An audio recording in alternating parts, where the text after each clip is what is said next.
ইন্টারনেটের এই যুগে প্রতিদিন হাজারো ছবি ও ভিডিও ভাইরাল হয়, কিন্তু কিছু গল্প শুধু স্ক্রিনে থেমে থাকে না, সেগুলো হৃদয়ে গেঁথে যার।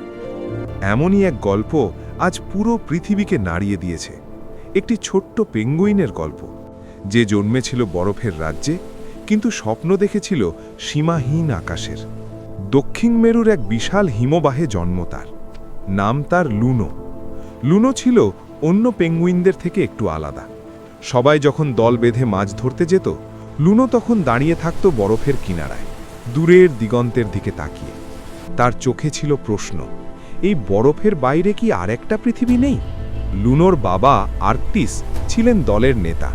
তিনি বলতেন, আমাদের জীবন এখানে, বরফই আমাদের সব। আর তার মা নিভা চুপচাপ ছেলেকে বুকে জড়িয়ে রাখতেন, যেন বুঝতেন লুনোর ভেতরে কিছু একটা আলাদা আগুন জ্বলছে। একদিন হঠাৎ সমুদ্রের ধারে ভিড় জমল। বিশাল একটি গবেষণা জাহাজ এসেছে।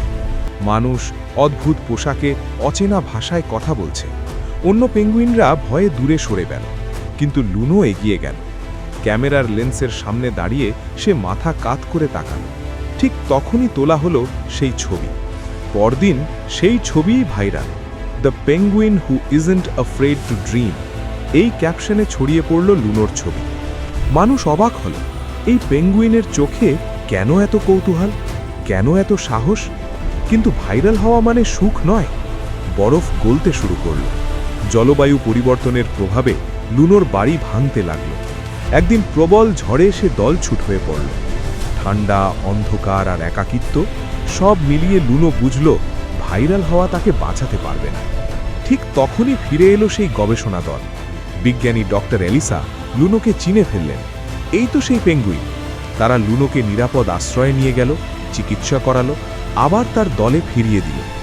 কয়েক সপ্তাহ পর লুনো আবার দাঁড়ালো বরফের কিনারায়। কিন্তু এবার সে একা নয়, তার পেছনে পুরো দল। আর্কটিস গর্বের চোখে তাকালো ছেলের দিকে। তুমি ঠিকই ছিলে, বললেন তিনি। বরফের বাইরে তাকানোও সাহস। আজও লুনোর ছবি ঘুরে বেড়ায় ইন্টারনেটে।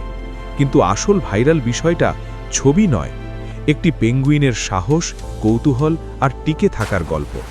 আর হয়তো আমাদের জন্যও একটা নীরব বার্তা, নিজের সীমার বাইরে তাকাতে ভয় পেও না, কারণ পরিবর্তনের শুরু সেখানেই।